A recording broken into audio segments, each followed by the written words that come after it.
Je me tenais sur la proue d'un yacht et je regardais le coucher de soleil.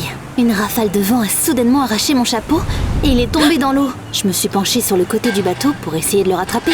Mais le yacht a été secoué par une vague et je suis presque tombée par-dessus bord pour rejoindre mon chapeau. Mais un bras fort m'a attrapée par la taille et m'a empêchée de tomber. Un chapeau ne vaut pas la peine de risquer sa vie. À ce moment-là, je ne savais pas encore que cette rencontre allait changer ma vie. Salut, je m'appelle Elisabeth. Ma mère est sénatrice et elle m'a éduquée pour être une dame.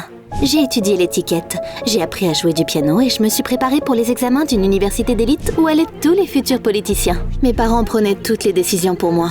Avec qui je devais être amie, avec qui je pouvais sortir et ainsi de suite. Je voulais qu'ils soient fiers de moi et je ne remettais jamais en question ce qu'ils me disaient. Voyager était une bouffée d'air frais pour moi. Je connaissais plusieurs langues étrangères et mes parents m'ont souvent envoyé dans différents pays pour les pratiquer. Un jour, ils m'ont acheté des billets pour aller visiter une petite ville d'Europe de l'Est.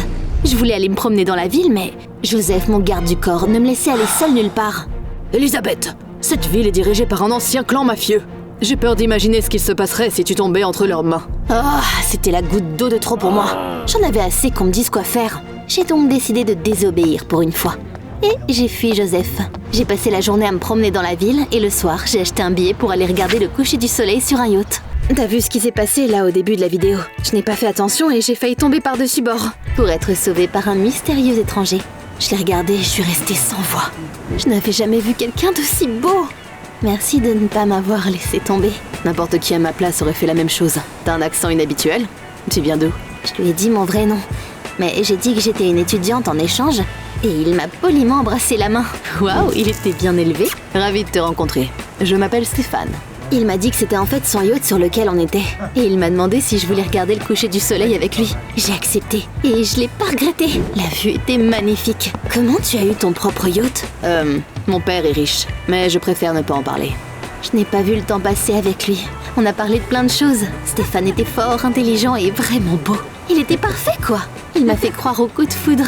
Il a vite fait nuit, et on est descendu du yacht avec le reste des passagers. Oh non, mon garde du corps m'attendait déjà là, et il était furieux. Elisabeth, qu'est-ce qui t'a pris? J'étais inquiet pour toi, et j'essayais de te trouver. Il m'a attrapé le bras, et il a essayé de me traîner jusqu'à la voiture, mais Stéphane l'a arrêté. Enlève tes mains d'elle. Elle ne veut clairement pas venir avec toi. T'es qui, toi? Dégage! Ils se sont regardés, puis des gars effrayants sont sortis d'une voiture avec des vitres teintées et sont venus voir Stéphane. Il y a un problème, patron? Besoin d'aide? Pourquoi ils l'ont appelé patron? Je ne voulais pas qu'une bagarre éclate à cause de moi, alors j'ai dit à Stéphane que Joseph était mon frère aîné. C'est bon, je dois vraiment retourner à l'hôtel. Au moment de me quitter, il m'a encore embrassé la main. Bonne nuit, madame. Waouh, je pensais que les gars ne faisaient ça que dans les films romantiques. Plus tard, Joseph m'a fait la morale sur mon comportement. Mais j'ai ignoré les grognements de mon garde du corps. Tout ce à quoi je pouvais penser, c'était Stéphane. On n'avait passé qu'une soirée ensemble, mais j'avais l'impression de le connaître depuis toujours. Le lendemain matin, quelqu'un a frappé à la porte de ma chambre. Je l'ai ouvert et le personnel de l'hôtel a apporté des paniers avec des fleurs. Ma chambre s'est transformée en un jardin fleuri. Il se passe quoi là? Qui envoie tout ça? J'ai vu une note dans un des paniers. C'était de Stéphane. Il m'a invité au petit déjeuner. Tu imagines? C'était tellement romantique. Je me suis faufilée hors de l'hôtel pour que Joseph ne me suive pas et je suis allée au café où il m'avait invitée. Stéphane m'y attendait déjà. Je n'ai pas arrêté de penser à toi. J'ai confessé timidement que je ne pouvais pas le sortir de ma tête non plus. Stéphane a souri et il s'est penché vers moi. Nos lèvres étaient si proches. Juste un peu plus et il m'aurait embrassé, mais c'est là que le serveur a apporté notre nourriture et le moment était parti. Et c'est ce qu'a fait avec de la crème glacée et de la cannelle. Tu aimeras bien. J'ai pris une gorgée. C'était délicieux. Puis Stéphane est devenu sérieux. Et il m'a demandé pourquoi je lui avais menti et que je ne lui avais pas dit que j'étais la fille d'une sénatrice. Comment t'as appris ça? L'hôtel où tu séjournes appartient à ma famille. Je sais tout de ses invités. J'ai rougi et je me suis excusée de lui avoir menti. J'ai dit que j'avais voulu être une fille ordinaire pour une fois. Il ne s'est pas énervé. Et il m'a même dit que j'étais mignonne. Après ça, on a passé la journée à se promener en ville. J'étais aux anges. Mais bientôt, j'ai remarqué quelque chose d'étrange. Où qu'on allait, les gens regardaient Stéphane avec peur et respect. Ces voyous lugubres que j'avais vus nous suivaient dans leur voiture avec des vitres teintées. Ce sont mes... gardes du corps. Mes parents veulent que je sois toujours surveillée. Oh, je comprends. Je me suis enfuie de mon garde du corps tous les jours pour sortir avec Stéphane. Bien sûr, ça rendait Joseph fou. Il n'approuvait pas mon petit ami. Mais je m'en fichais. Après tout, quand j'étais avec Stéphane, c'était comme si le reste du monde n'existait plus. Un jour, on était sur un pont sous le ciel étoilé et Stéphane m'a dit qu'il m'aimait. J'avais l'impression d'être la fille la plus heureuse du monde. Et juste après, le conte de fées s'est transformé en cauchemar réveillé. Joseph nous a trouvés et il a dit qu'il connaissait la vérité sur Stéphane. Ce type est extrêmement dangereux, Elisabeth. Il est l'héritier d'un clan mafieux. Votre rencontre ne peut pas être une coïncidence. Il doit préparer quelque chose. Quoi ? Je n'arrivais pas à le croire. Ça pouvait pas être le cas. Mais Stéphane évitait mes yeux. Ce qu'il a ensuite dit m'a brisé le cœur. C'est vrai, mes parents ne sont pas des hommes d'affaires, mais des mafieux. Mais je ne ferai jamais de mal à madame. J'étais vraiment tombée amoureuse du futur chef d'un clan mafieux. Je comprenais mieux maintenant pourquoi tout le monde avait peur de lui en ville. Je n'avais pas vu venir ça. Je suis désolée de t'avoir caché la vérité. Mais je t'aime vraiment. Je l'ai pas cru. Et je suis retournée à l'hôtel avec Joseph. J'ai pleuré dans mon oreiller pendant des jours.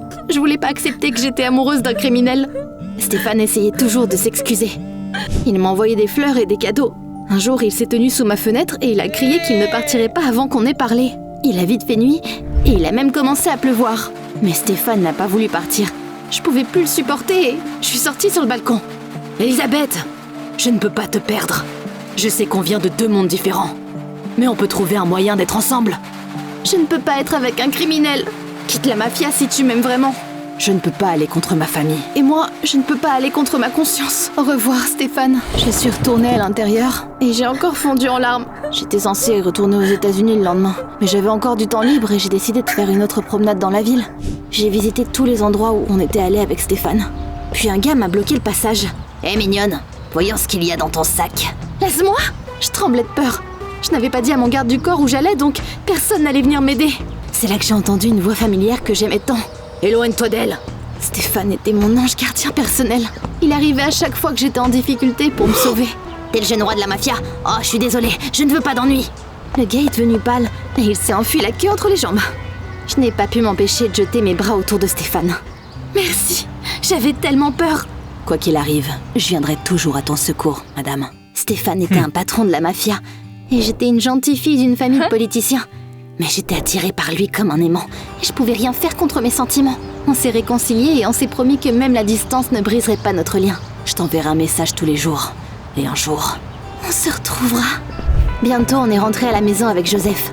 À mon grand soulagement, il a promis de ne pas raconter mes aventures à mes parents. Merci. Il m'aurait puni à tout jamais. T'es connue comme une petite sœur pour moi. Puis j'avoue que je ne veux pas me faire virer. Un policier est venu me voir à l'aéroport. Il m'a surpris. Mademoiselle, vous avez été vue en compagnie d'un mafieux. Il est recherché. Nous voulons le mettre en prison. Savez-vous quelque chose qui pourrait nous aider? Il m'a montré une photo de Stéphane et moi prise à l'aéroport. Je voulais pas que mon copain aille en prison, alors j'ai menti à la police. Je connais pas ce gars. Il m'a fait un câlin parce qu'il m'a pris pour quelqu'un d'autre. Désolée de vous avoir dérangé, alors. On dirait bien qu'ils m'ont cru. Je suis rentrée à la maison et j'ai repris mon petit train de vie. J'ai repris des cours d'étiquette et de piano. Ma mère m'a dit que je devrais bientôt assister à un événement important. La crème de la crème sera là. Tu devras faire bonne impression sur eux. Ton avenir en dépend. Mais je n'arrivais pas à me concentrer. Après tout, j'étais trop occupée à penser à Stéphane. Rien au monde ne me rendait plus heureuse que ces messages mignons. Ça a continué jusqu'à ce que maman bouleverse mon monde. Elle a ramené un mec à la maison et elle m'a dit qu'il sera mon mari. Pardon? Voici Antonio. Il vient d'une très bonne famille. On a décidé que vous alliez vous marier. C'est un plaisir de vous retrouver, madame. Oh! Quand il disait ça, ça me dégoûtait. Je voulais pas apprendre à connaître Antonio. Malheureusement, je ne pouvais pas dire à mes parents que j'avais déjà un copain. Ils n'auraient certainement pas approuvé mon choix.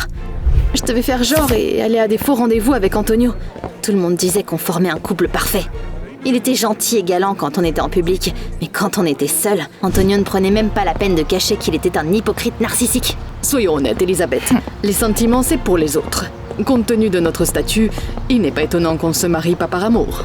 Tout le monde autour de moi était obsédé par son statut, alors que ce qu'on avait avec Stéphane était réel, et ça me manquait. Un soir, je me sentais particulièrement malheureuse, et Stéphane m'a envoyé un texto. Est-ce que ça va? Pourquoi tu poses la question? Je ne sais pas. Mon cœur m'a dit que quelque chose n'allait pas. Je lui ai dit que mes parents me faisaient sortir avec un crétin qui était amoureux de son propre reflet, et qu'il me traitait comme un accessoire. Stéphane a ignoré tous mes messages après ça. Il était en colère contre moi. C'était juste la cerise sur le gâteau. J'ai décidé de me changer les idées et je suis allée dans un café. Je regardais un K-drama quand un serveur a mis un café avec de la crème glacée et de la cannelle devant moi. Je n'ai rien commandé. C'est un cadeau pour la plus belle fille au monde. J'ai levé les yeux et j'ai réalisé que c'était Wow. Stéphane avec une fausse moustache. J'ai jeté mes bras autour de lui. Oh my god! Qu'est-ce que tu fais là? Il s'est avéré qu'il est venu me rendre visite. Il ne pouvait rester que quelques heures, mais il voulait me remonter le moral. Il portait la moustache comme camouflage. Après tout, il était recherché ici. C'était fou, mais tellement romantique. On est allé se promener et Stéphane m'a dit que j'allais bientôt avoir une autre surprise. Je n'ai pas compris ce qu'il voulait dire jusqu'à ce que mes parents me disent qu'Antonio et sa famille n'étaient plus intéressés par notre mariage. J'ai fait semblant d'être terriblement contrariée, alors que je criais de joie à l'intérieur. Plus tard, j'ai appelé Stéphane. Comment t'as fait ça? Antonio et moi avons eu une petite discussion. Je lui ai dit que s'il te laissait pas tranquille, je m'occuperais de lui. Je savais que Stéphane était dangereux, mais je l'aimais de tout mon cœur. Depuis ce moment-là, il venait me voir dès qu'il pouvait. Heureusement, il avait un avion privé pour ça. Enfin, c'était le jour de l'événement important pour lequel ma mère m'avait préparé. Je mourrais d'ennui. Stéphane était censé venir me récupérer. Mais les heures passaient et je ne l'ai pas vu de la soirée. Je commençais à m'inquiéter.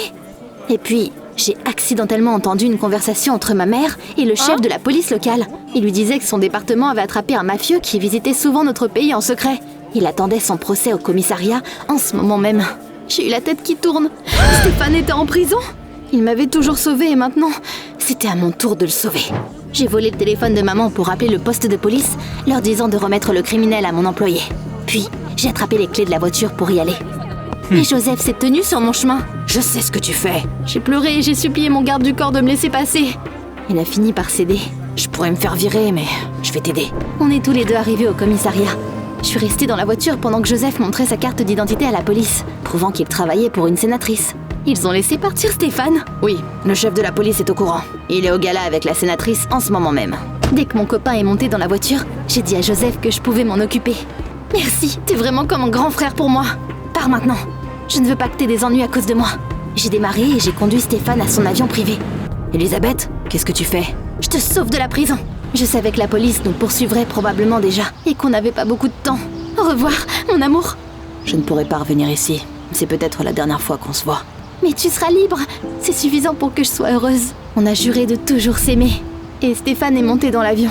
Je pouvais pas retenir mes larmes parce que je savais que je ne le reverrais plus jamais. Au revoir, madame. Dès que l'avion a décollé, les flics sont arrivés. Ma mère inquiète est sortie de l'une de leurs voitures. Elisabeth, qu'est-ce que tu as fait? Tu es punie pour le reste de ta vie. J'ai été assignée à résidence pendant 6 mois. Je n'avais pas le droit d'utiliser mon téléphone ou de m'amuser, vraiment. Mais je ne regrettais rien. Ce qui comptait, c'est que j'avais sauvé Stéphane. J'ai même convaincu tout le monde que j'avais fait chanter Joseph pour m'aider, pour qu'il ne se fasse pas virer. 6 mois plus tard, maman a enfin cédé, et elle m'a emmenée en France avec elle.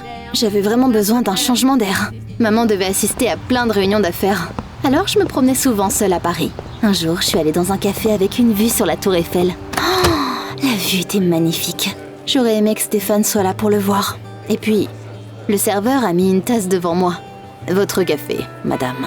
Cette voix, j'ai eu mon cœur qui a commencé à battre très fort. Stéphane se tenait devant moi. Impossible. Qu'est-ce que tu fais là? Il s'est avéré que ce que j'avais fait l'avait fait changer de vie. Il a quitté la mafia, a déménagé à Paris et il travaille maintenant comme serveur ordinaire. Comment t'as su que je serais là? Mon cœur me l'a dit. Et ça? Il m'a montré un article sur une sénatrice et sa fille qui venaient en France pour une visite officielle. On avait beaucoup d'épreuves devant nous, mais je savais qu'on pourrait tout surmonter. Il m'a embrassée alors que le soleil se couchait. Et le baiser avait un goût de café avec de la crème glacée et de la cannelle.